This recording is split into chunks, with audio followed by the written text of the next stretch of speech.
Why does tonight feel like Monday night? It is Tuesday. It is Tuesday night, and let's do a quick post and follow up on New York. Let's talk about the future. Let's talk about today's market expectations for tomorrow. But before I forget, my sincere thank you again to the fine folks at the CME Group, at MF Global, and at Money Show for not only inviting me to speak yesterday, but for so warmly receiving my family and me and recognizing the Jelly effort over the past few days. I certainly recognize it as an esteemed privilege to be associated with firms such as MF and such as CME, and again, I want to thank you for the opportunity to work with you on that. For those of you that attended the presentation, you know we packed the house, 250 plus. And I'm hoping you got something out of that. I'm hoping that maybe we got you thinking about trading in a little bit of a different way. You know, that of thinking of this business as a bit of the casino, being the casino versus being the losing speculator. So that I hope was worthwhile for you. If you could not make it, if you're not able to be there, what I'm going to do is spend some time over the coming weeks taking pieces of that presentation and expanding on them or replaying them, if you will, live. We're going to start with a live stream effort tomorrow afternoon, 4:30 here at the blog. If you want to show up around 4:15, 4:20 or so, just refresh the blog.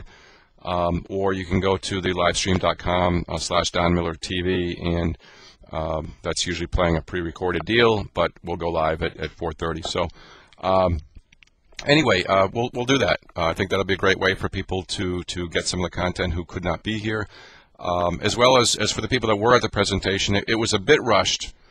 I was supposed to have 45 minutes. By the time the introductions were over, I had about 30. I ran long anyway, and admittedly, I had a lot of content. So if parts of that seemed rushed, I apologized.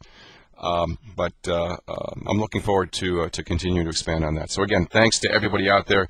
I guess I also never realized, despite the publicity and despite the word that's gotten out in the industry with respect to what we've done with the jellies, I did not realize the extent of the support that we have out there. And by the way, as I mentioned in the post yesterday, I am seeing a lot of good being done with long-term trader training. Right? I spoke to a few firms there yesterday before I had to leave in terms of some of the good things that they were doing, and I applaud what you're doing. I'm seeing more and more trader training, which is serious, which is intensive, which is long-term.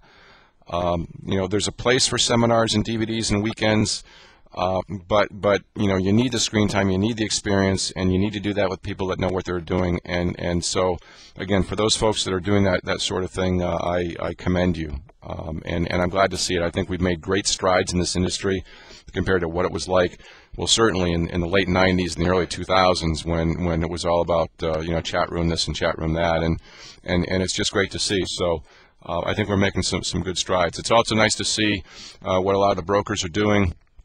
The more competition we can have, the better that is for all of us in terms of the quality of service that we get, in terms of functionality that we get, in terms of price coming down for everybody. So, you know, I spoke to several brokers as well, and it's just, I think we're at a good place in this industry right now. Attendance was strong, probably because the market has been up over the past year.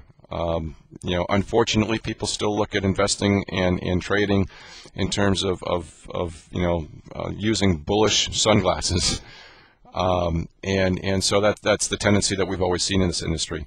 It's unfortunate because it tells you we have a long ways to go in terms of what educating or what investing and trading is really all about. It doesn't matter which way we go, as long as we get movement, as long as we get wholesale opportunities, as we talked about in the presentation yesterday. But certainly that was evident, I think, in terms of the attendance. What else? Thanks to Tim Borkwin for the interviews. You'll see a series of 3 or 4 snippets over the course of the next few months. I talked a little bit about poker, talked about some of the things that I think it takes to be a good trader, and so I'll try to keep everybody posted to when those show up. You know, I had several great conversations one-on-one with traders. traders that were struggling or traders that were doing well, some traders that I had not seen since my days way back in 2001, 2002, almost a decade ago when I was teaching and trading the ETFs.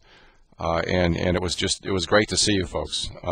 Some people were asking me if I still use some of those concepts, and I said, "You're damn right."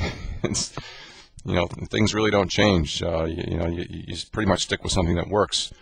I've tweaked things a little bit over time, and certainly learned more as time goes on, as we all do in life, and have certainly been blessed to have reached a level where I can start doing some different things, and I can be a little bit more of a spokesperson perhaps for taking your trading to that very next level that we're all trying to do. But as I shared with many of these people, we all are faced with struggles. I know that when you go through these blog pages, you purposely, hopefully, hear more about the challenges and the struggles and the successes. That's just the way you have to approach this market. And I know that tires people out from time to time, but the point I was trying to get across to the people that I was talking to, especially this one fellow who was really struggling, and had blown out an account early on, and I said, most of us go through that early on. It's not great. It sucks, frankly. But nobody just walks into this business and snaps their fingers and does this. I reminded people it took me close to a decade to polish what I've done or what I had learned early on to an extent where I felt I started to reach my fullest potential. And I still have goals, and I still have bumps, and I still have challenges. It never changes. You need to continually evolve, adapt, and manage your life and your business in such a way where you're always able to compete productively. Okay, you get older, right? You get older, you get wiser, reflexes slow down a little bit, so there's a lot going on for everybody. But those conversations were great, and I appreciate those who made an effort to stop and say hi. I always try to reach out to traders. I had to take the cab to Penn Station at about 4 o'clock yesterday afternoon, so I couldn't stick around for very long because I needed to be here to trade this morning. I didn't sit on any other presentations, didn't have a chance to, but from what I can tell, again, I think that that we're doing a lot of good. We as an industry are doing a lot of good, and I think that that bodes well for I think taking this business seriously in a way that perhaps 8-10 years ago was not the case at all. So enough about that. In terms of the market expectations for tomorrow, while we're here, right? What do we have today? Trend day. What am I expecting tomorrow? Oscillations to some extent. We had 3.5 hours of chop, run at the close, so good volume early on, lousy volume midday, good volume late. Broke consolidation to the upside late in the day, so I'm looking at MATD implications morning after trend day tomorrow. So we'll see if we can get some sleep. I was dragging a little bit today. It was a busy weekend. My family, by the way, had a great time dining with the Jellies, going to shows. My daughter skated at Rockefeller Center. They went up to the top. We saw, again, if you can ever see, it's an off-Broadway show called Newsical, N-U-W-S-I-C-A-L. It's an off-Broadway show, very small theater. They had great people that could impersonate Obama and Oprah and Sarah Palin and Ruth Ginsburg. I mean, it was just a riot. It was kind of like a Saturday Night Live skit. Very, very topical, very funny, very talented performers. It's about an hour-and-a-half show. If you can ever see that, it's hilarious. So anyway, that was probably one of the highlights of my weekend. So anyway, I hope that helps. If you couldn't be in New York, tomorrow here, 4:30, we'll go over some of what we talked about. Have a great night. See you.